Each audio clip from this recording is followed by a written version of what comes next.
Greetings. Welcome to the E2open first quarter fiscal year 2024 earnings call. At this time, all participants are in a listen-only mode. A question and answer session will follow the formal presentation. If anyone should require operator assistance during the conference, please press star zero on your telephone keypad. Please note, this conference is being recorded. I will now turn the conference over to your host, Dusty Buell. You may begin.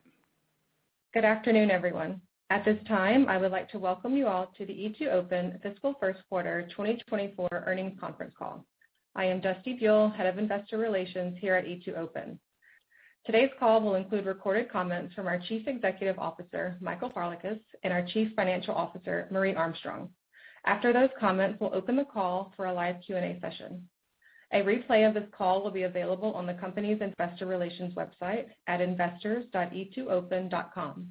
Information to access the replay is listed in today's press release, which is also available on our investor relations website.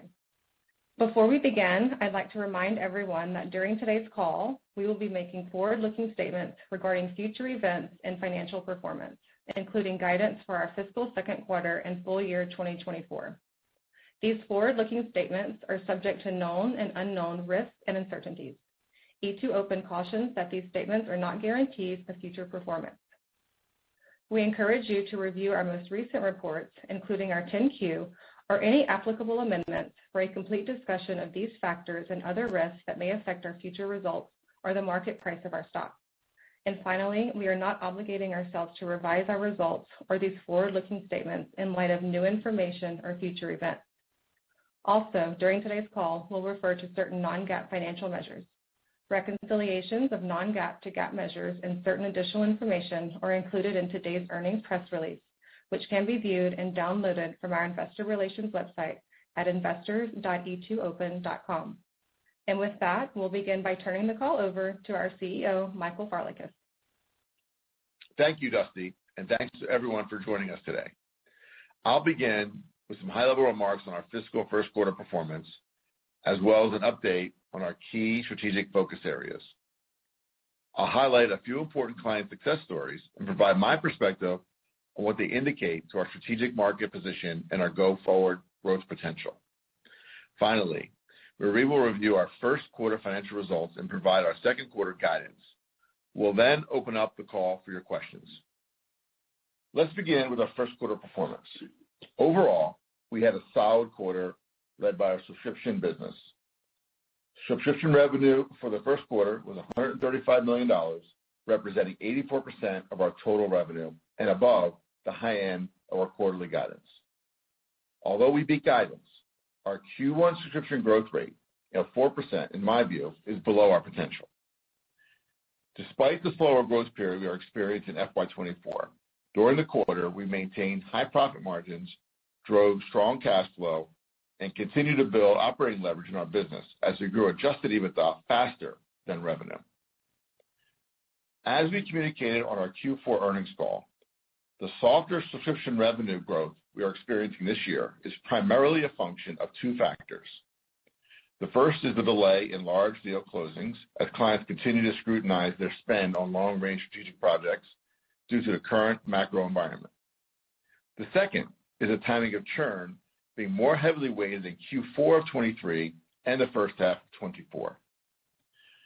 So far in FY24, as we had expected, the overall macro trends have remained similar to the second half of 23. It is still taking longer to close new deals. However, during the first quarter, we were able to close several deals that were delayed from FY23. I'll describe one of those for you in more detail in a few moments.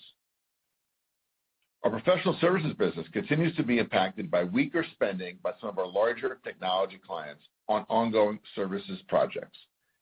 That said, our professional services results also reflect the early signs of success in building a robust ecosystem of system integrators as part of our broader growth strategy.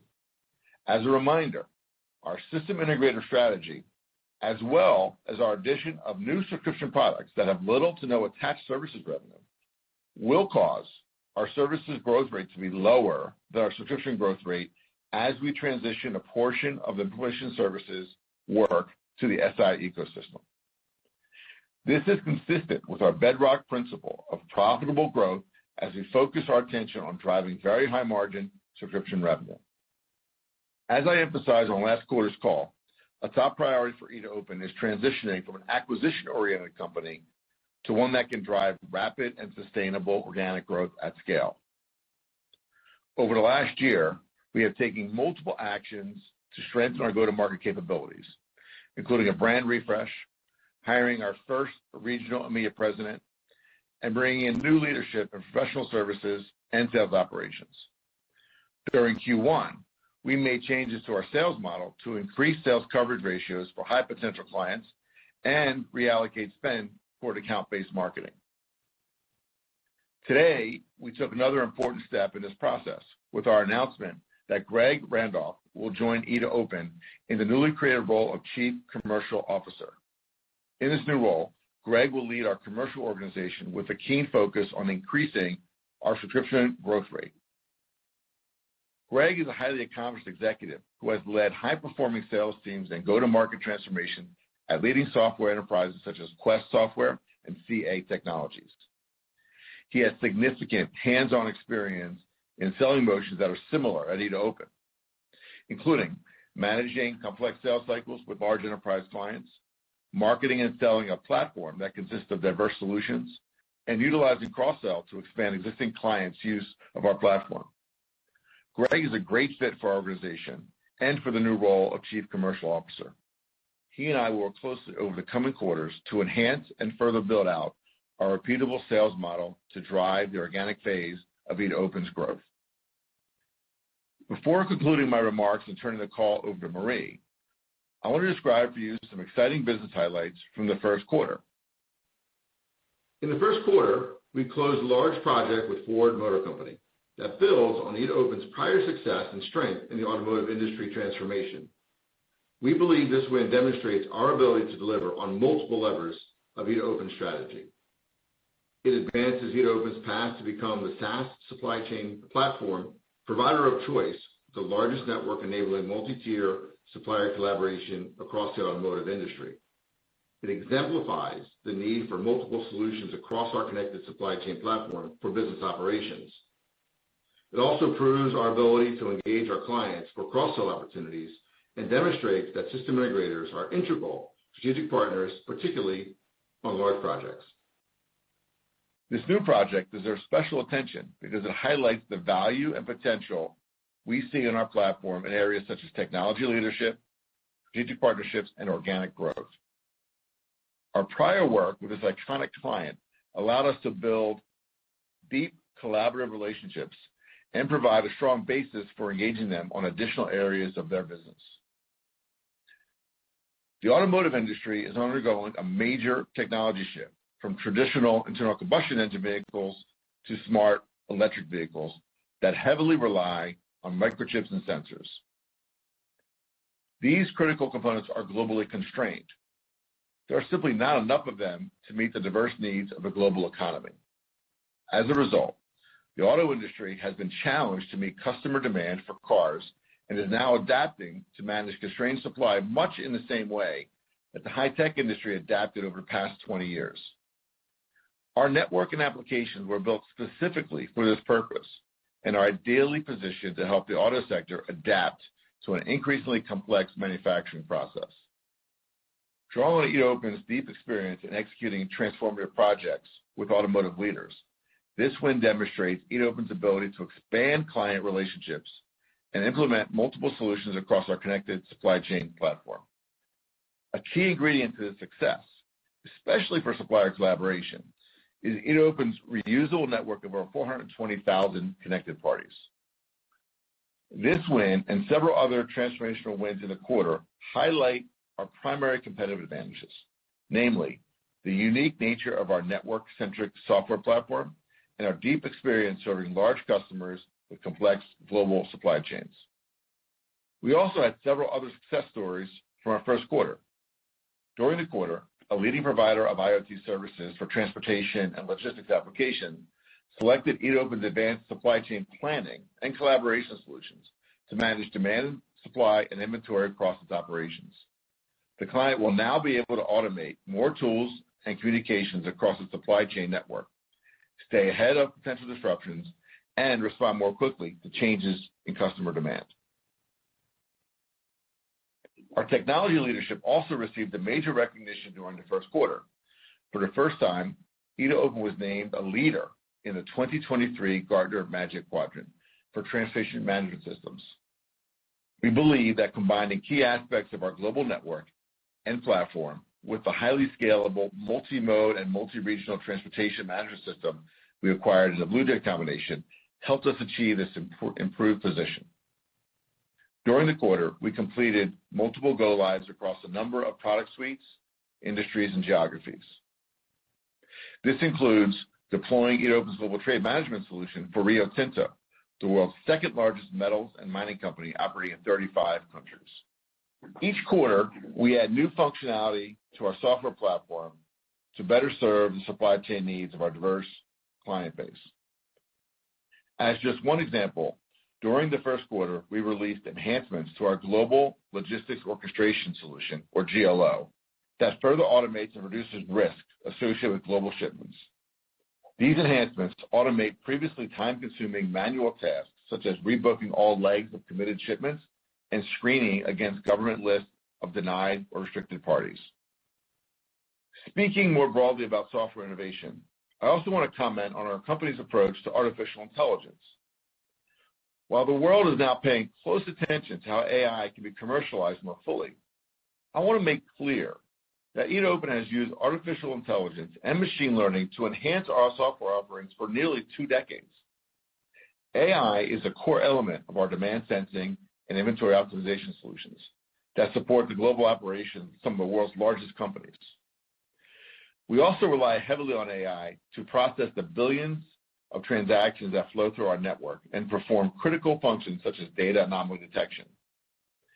AI is and will remain very important to our product innovation strategy.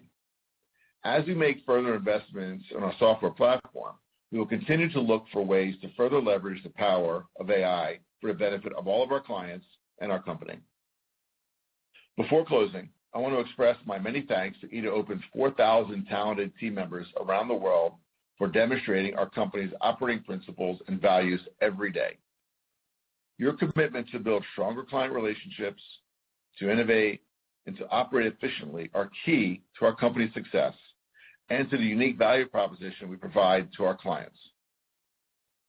And now I'd like to hand the call over to Marie to review our first quarter financial results. Marie?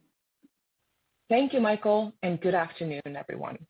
I want to start by thanking the E2open finance team, as we've had an incredibly productive start to the year with several notable accomplishments.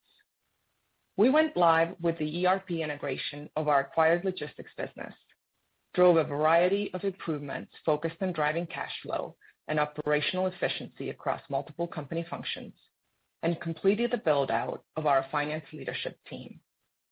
These efforts helped E2open achieve strong profitability and drive operating leverage during the first quarter, despite the below-normal top-line growth rate. As I mark my 1-year anniversary as the CFO of E2open, I'm proud of what the finance team has accomplished in a short time. Turning to results, I'll start by reviewing our fiscal first quarter 2024, and then close with a discussion of our Q2 and full-year FY24 guidance. Subscription revenue in the fiscal first quarter 2024 was $134.9 million, reflecting an organic growth rate of 4.2% and 4.4% on a constant currency basis, when adjusting for the negative $0.3 million year-over-year impact from foreign exchange fluctuations. Our subscription revenue came in above the high end of our $131 to $134 million guidance range, primarily due to the timing of large deals that closed earlier than expected during the quarter. Professional services and other revenue in the fiscal first quarter was $25.2 million, reflecting an organic growth rate of negative 18.2% and negative 17.1% on a constant currency basis, when adjusting for a negative $0.3 million year-over-year impact from foreign exchange fluctuations. On our last earnings call, we noted that our fiscal 24 first quarter services revenues were expected to decline sequentially from our Q4 of FY23. We expected this decline in part due to the strategy we have undertaken to transition services revenue to our system integrator partners. However, Q1 services revenues came in weaker than expected, primarily due to the continuing trend of weak spending by large customers on ongoing service projects that have traditionally been an important source of baseline service revenues for us. As Michael noted earlier, we have recently brought new leadership into our services organization as part of our larger plan to enhance and reorganize our go-to-market function. These changes should help us maintain our profitable services franchise, even as we continue our strategic pivot to shift services work to integrators partners as a means to drive faster future subscription growth. We're seeing positive momentum with our customer base on expanding existing PS projects and discussing new engagements. We expect services revenue to be sequentially flat to slightly higher in the second quarter and to further improve sequentially in the second half of the year. Total revenue for the fiscal first quarter was $160.1 million, reflecting organic growth of negative 0.2% over the prior year quarter and 0.2% growth on a constant currency basis, after adjusting for a negative 0.7 million year-over-year impact from foreign exchange fluctuations. Turning to gross profit, in the fiscal first quarter of 2024, our gross profit was $110.4 million, reflecting a 0.8% decrease on an organic basis and 0.7% decrease on a constant currency basis. Gross margin was 69.0% in the first quarter, or 68.7% on a constant currency basis, compared to 69.4% in the prior year quarter. The small year-over-year reduction was mainly due to lower Q1 professional service margins, which we expect to improve in the second half as services resource utilization improves. Turning to EBITDA, our first quarter adjusted EBITDA was $53.8 million, compared to $51.4 million in the prior year quarter, an increase of 4.6% and 3.4% on a constant currency basis. First quarter adjusted EBITDA margin was 33.6%, or 33.0% on a constant currency basis, compared to EBITDA margin of 32.0% for the prior year quarter. This continued growth in adjusted EBITDA, which grew faster than total revenue during the first quarter, reflects an incremental benefit in the first quarter from headcount-related cost actions, as well as lower spend on consulting, contractors, and facilities. More broadly, our EBITDA performance again demonstrates our ability to realize the benefits of operating leverage, which is fundamental to how we run the business. While accelerating growth is our number one goal, and we are committed to invest as needed to drive the top line, we will maintain our strong focus on an efficient cost structure and operational discipline. Finishing up on profitability, net loss for the fiscal first quarter of 2023 was $360.9 million.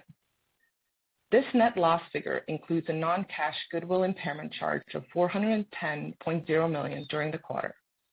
As previously discussed, the carrying value of E2open's goodwill increased significantly as part of our IPO transaction because it was reset using the offering price of $10 per share.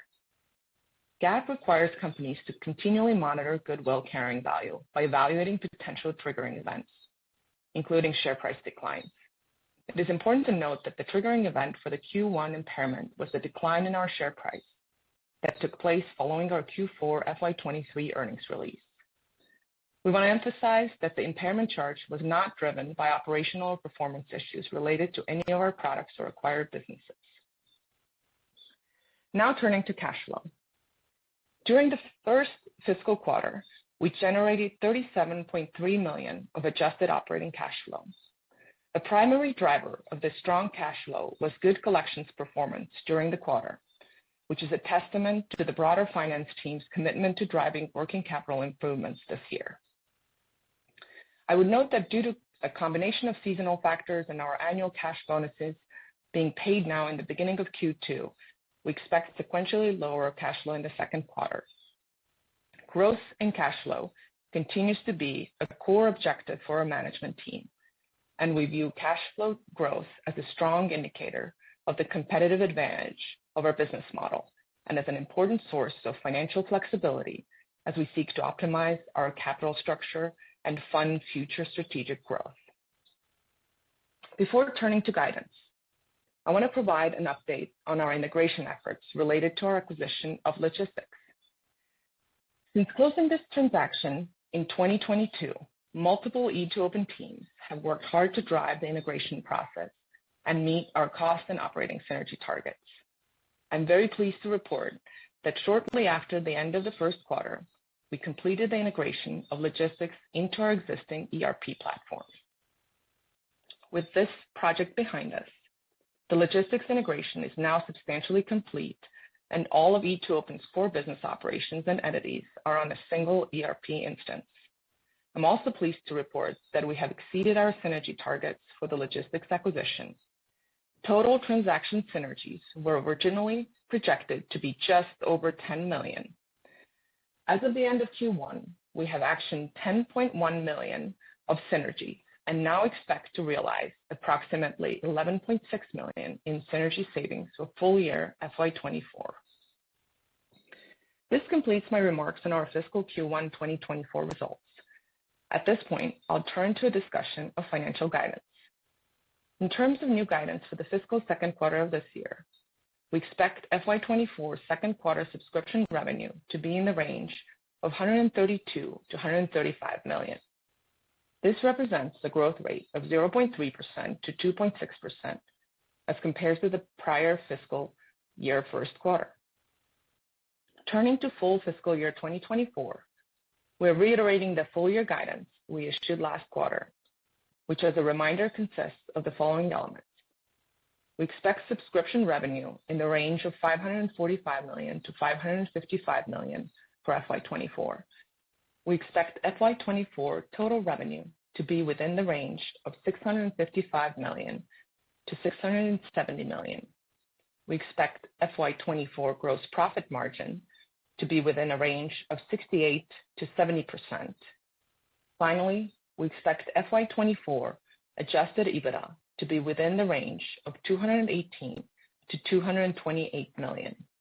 This range implies an adjusted EBITDA margin of 33 to 34% for FY24. On our fourth quarter earnings call, in addition to providing formal guidance on revenue margin and adjusted EBITDA, we also provided additional details around certain key drivers of cash flow generation for FY24. Emphasizing the strong importance we place on cash flow generation as a key performance indicator, I would like to provide an update on our cash flow-related expectations for the year. Overall, we continue to expect FY24 to be a strong cash flow year, and we're off to a strong start with our robust Q1 cash performance. In terms of key drivers for FY24 cash flow, our expectation around full-year CapEx has not changed. We still expect it to be approximately 5% of revenue in FY24 versus 7% of revenue in FY23, which included M&A-related CapEx. We still plan to drive significant year-over-year improvements in working capital and expect FY24 working capital to be a modest use of cash. We now expect net cash interest to be within a range of $95 million to $99 million, an increase of approximately $5 million from our estimate provided last quarter. This increase is primarily because the LIBOR-SOFR curve through our fiscal year end has steepened, reflecting revised market expectations for sustained higher Fed funds rates. Our new projection for full-year cash interest includes the benefit of interest income we are earning due to our strong cash generation and also cash receipts on the interest rate collars we executed during Q1 that have now moved into the money because of rising rates. Finally, we still expect one-time cash costs including M&A integration, which were $29 million in FY23, to be substantially lower in FY24. Given our outlook for strong FY24 cash generation, we still expect to reduce our net leverage to 4 times or below by the end of the fiscal year. To sum up, we continue to focus on driving cash flow and profitability while strategically investing in our business to lay the foundation for faster organic revenue growth. That concludes our prepared remarks. Thank you all for joining us today, and we look forward to continuing the dialogue as we move throughout the year. With that, Michael and I are ready to take your questions. Operator, please open up the line and begin the Q&A session. At this time, we will be conducting a question and answer session. If you would like to ask a question, please press star 1 on your telephone keypad. A confirmation tone will indicate your line is in the question queue. You may press star 2 if you would like to remove your question from the queue. For participants using speaker equipment, it may be necessary to pick up your handset before pressing the star keys. One moment, please, while we poll for questions. Our first question comes from Adam Hotchkiss with Goldman Sachs. Please proceed. Great. Thanks very much for taking my question. You talked a little bit about the organic sales efforts and some of the spend reallocation in reorganizing your sales efforts for organic growth. Could you just talk a little bit about how that's been going, how you think about what the right level of spend there is? And then what do you think about when you think about the time frame around ramping that new sales coverage for that reallocation, what does that look like in terms of driving business outcomes for you guys? Thanks so much. Hey, thanks, Adam. Good to hear your voice. So we've done most of that work in the early part of the fiscal year, and we've kind of are through kind of the change. And the change is really more allocating more resource to our largest clients where we have the most opportunity. So in the middle and back half of the year, we'll start adding, additional headcount as we kind of work into next year. So that kind of lift is behind us now, and we would expect to see, that step up with the other initiatives we have, through the rest of the year, all in the idea of getting our growth back to where we think it should be. Great. No, that's super helpful, Michael. And then, Marie, just on the subscription revenue guidance, it looks like you maintain that despite the pretty strong results in the first quarter. Anything to read in there other than just being prudent around the uncertain macro environment? Yeah, thank you for the question, Adam. We're very proud of our Q1 results and coming in above our guidance range. As mentioned in my prepared remarks, it was really primarily due to sort of timing of some large deals closing earlier in the quarter, which again is a good sign. But this early in the year, we think it's prudent to maintain the guidance range as set. And again, it was set really 2 months ago. And overall, I would say things are progressing as we had expected. So no update to full year guidance. Great. That's really helpful. And then last one for me, just wanted to touch on the services business. Could you just give us a sense on how you parse out that base of revenue between things like ongoing discretionary services that may be impacted, like things you saw in the quarter, versus the more one-time implementation costs? Just to be great to understand and get some more color on, how much of that services revenue is exposed to some of the headwinds that you mentioned in the first quarter number. Thanks. Yeah, thanks for that. We have a fair amount of ongoing services work, mostly from many of our very large, high-tech customers who've been with us a long time, where they continually, adjust and upgrade and, tweak the implementation. Many customers have been, using the platform for 8 to 10 years. That got, curtailed a bit, really in, this period, a little bit after that. Last year, as most of the technology companies were suffering from, everybody saw macro conditions and their own desire to get more profitable. We haven't really kind of broken that out, but it's a fairly large percentage of that, and that kind of was reset, which I think on the year-on-year basis is why it's come down. We expect that to kind of normalize as you get in the back half of the year as that work kind of comes back on. The other thing that I'll mention is that on the service business, we are giving up some of our services revenue to the system integrators as that part of our growth strategy starting to materialize. And then lastly, we are having additional subscription products that come with very low attach rates, mostly on the network side of our business. So those three things kind of in unison are affecting our services business for now, which is why we expect that to continue to decouple from our subscription growth rate going forward. Great, really helpful. Thanks, Michael. Thanks, Marie. Thanks, Adam. The next question comes from Taylor McGinnis with UBS. Please proceed. Yeah, hi. Thanks so much for taking my questions. The first one I have is, I know Greg hasn't started yet, but just any high-level thoughts you can share on expectations, you have for him in this new role. I know, you've talked last quarter, you talked about some of the sales disruption and, some of the changes it sounds like that you've made. You're starting to see some normalization there, but just curious if there's any, future sales changes that you're anticipating or anything on that front. And then the second part of this question is, Marie, just curious how this, impacts or not your comfort level with the guidance on the top line and the margins. Yeah, Taylor, thanks for the question. As we've kind of articulated, we built this business over the past, almost decade now, 8 years, around the idea of scaling rapidly. We did that, grew the business, 10x, and became, a very profitable company in doing so. We kind of centered our attention on operations as that was the necessary requirement for that part of our growth strategy, and our COO, and it was titled that way because it was operationally oriented. I think as part of our, multi-step plan, and we're kind of getting, to the place where we want to be, is that we really need to have a regular way, organic sales-driven leader that has grown up in that part of the world. And Greg brings all his attributes from his experiences, and mostly around selling for large companies at scale. Last company is with us $1.2 billion, and really understanding how to build a scaled sales team that is on repeatable, process, and that's kind of what's necessary for us going forward. So I think it's just the next part of our process.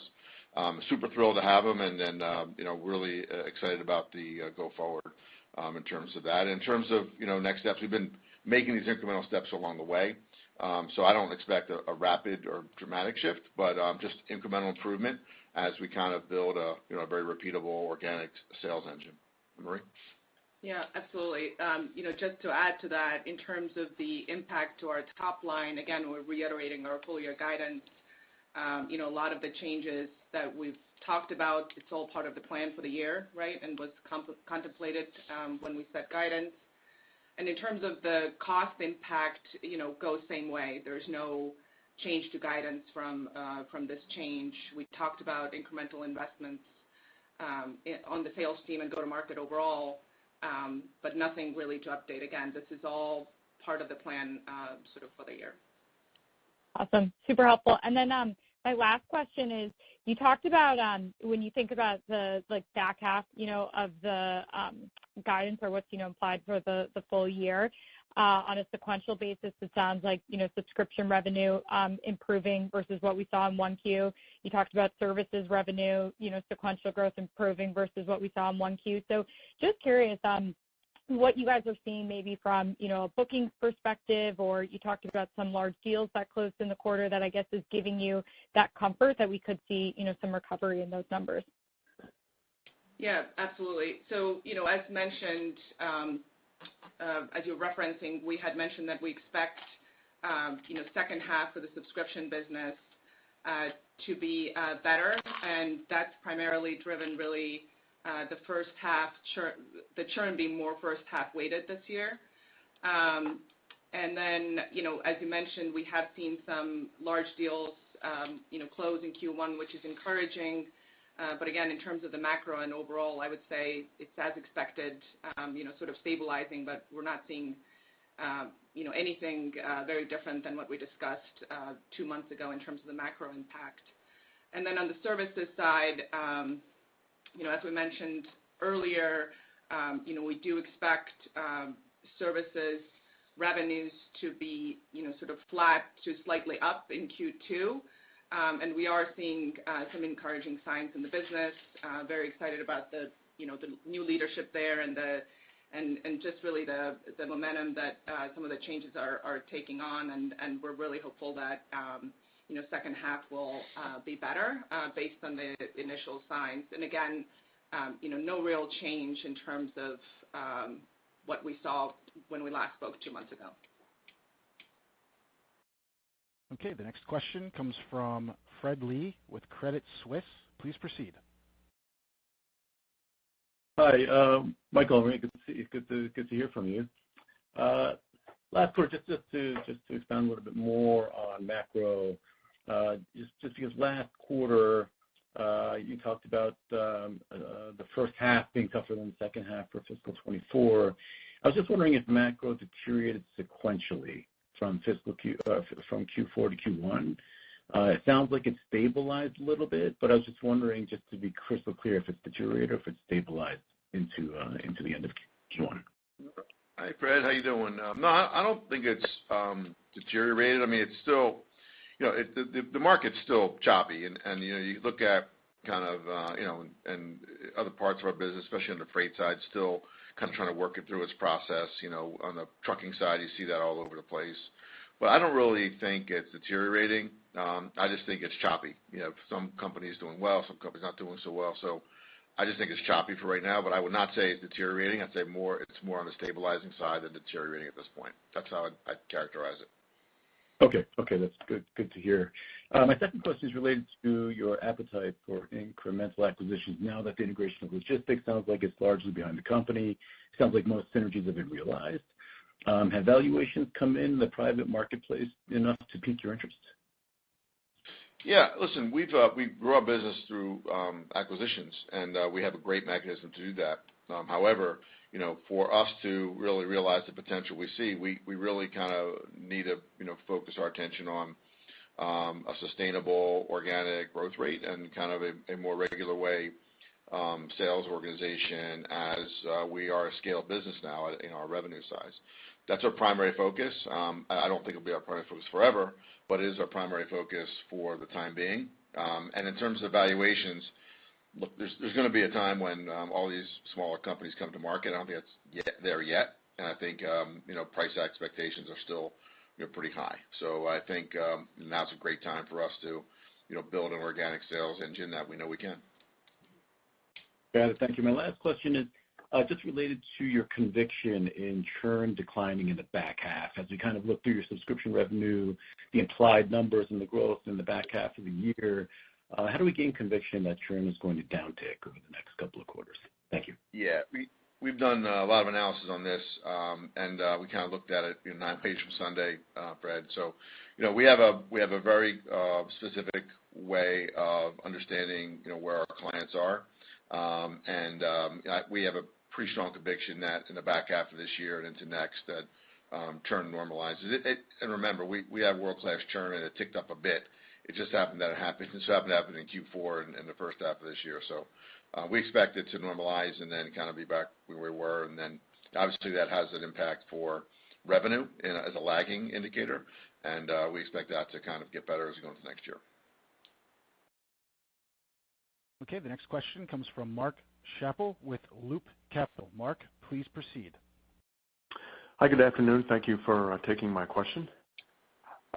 Michael, starting with you, I was wondering if you could just give a little more comments or details on the Ford win. I appreciate your comments, but I was wondering if you could provide additional details on maybe some of the products or solutions that they're using, and also, what were some of the drivers for their decision to, it looks like, deepen their relationship with you. Yeah, it was a great win. They're a great company, obviously, iconic company, and couldn't be any happier. They're super important to us, have been and are obviously now. Unfortunately, we're not really able to kind of go into more details. We're thankful for them to allow us to use their name. That was a big lift and a big appreciation that I have for them. I can speak a little bit about the automotive industry and what I see there from a supply chain perspective. This is a generalized comment about automotive supply chains. Automotive supply chains are multi-tier, and everyone knows this. Tier 1, 2, and 3 suppliers.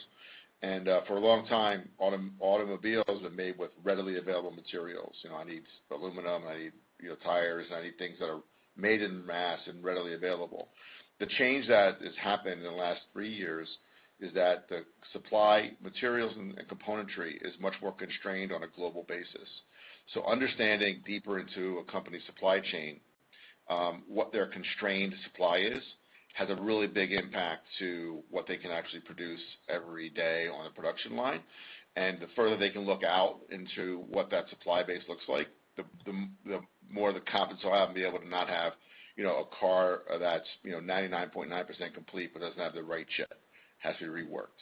This is the same problem that the high-tech industry solved literally 20 years ago, which has to do with making a much more network-based connected supply chain.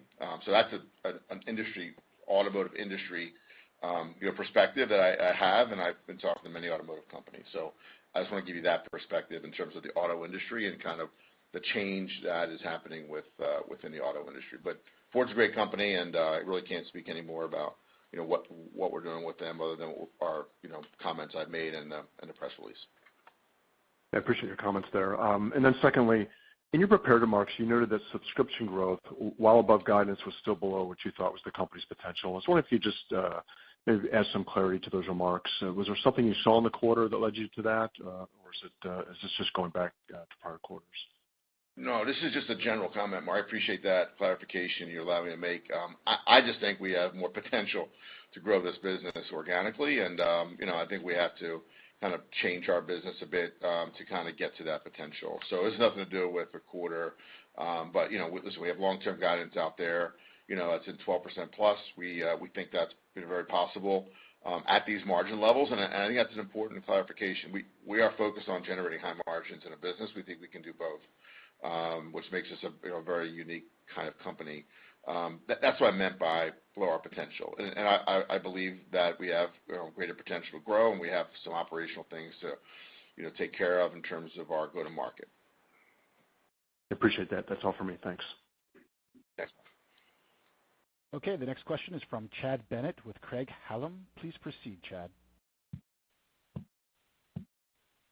Great. Thanks for taking my question. So just want to make sure I understand the large deal commentary. I think, Marie, you indicated in your prepared remarks that you saw several large deals hit earlier in the quarter, and then I think Michael indicated that there were large deals that you actually recouped from prior quarters this quarter. Are those one and the same commentary-wise?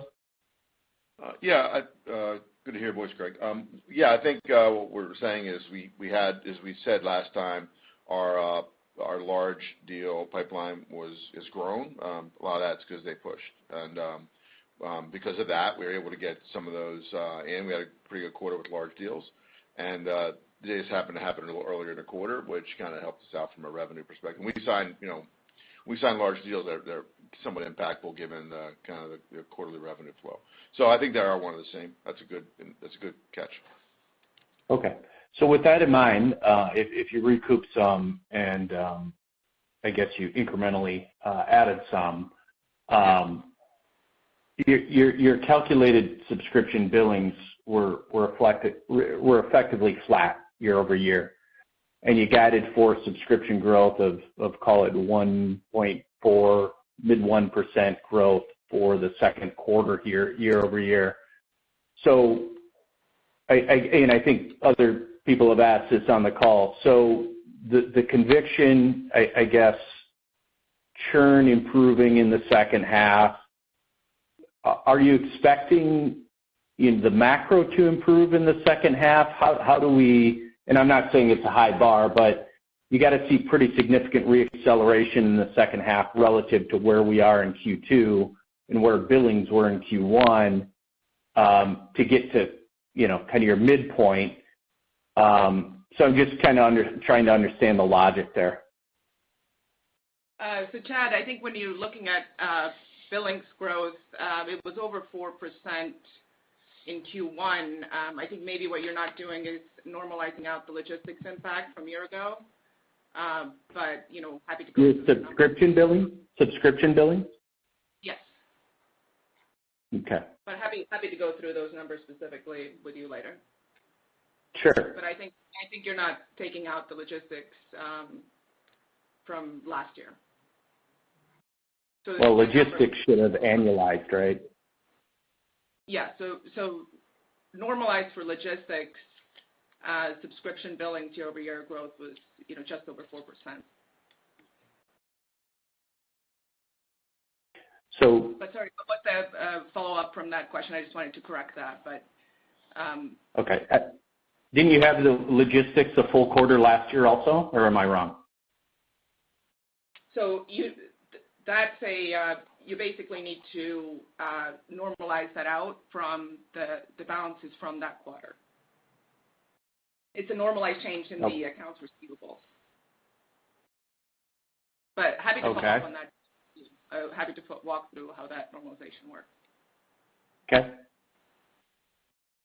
And so you don't expect any macro improvement in the second half? Maybe that's the best way to ask it.